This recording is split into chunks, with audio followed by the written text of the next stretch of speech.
llevaste serenata. A mí nunca me halagaste ni me llevaste flores.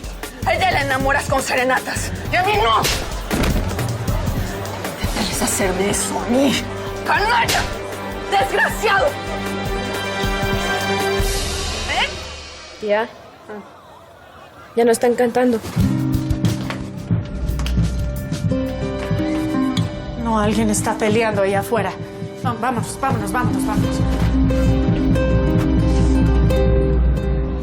Ya, Bárbara, ¡Suéltame! ¡Basta!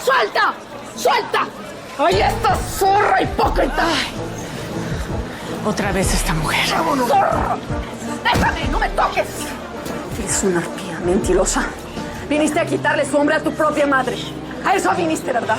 A quitármelo todo, mi marido y mi hacienda. Tú, Santos Luzardo, me la vas a pagar. Esta humillación me la vas a pagar.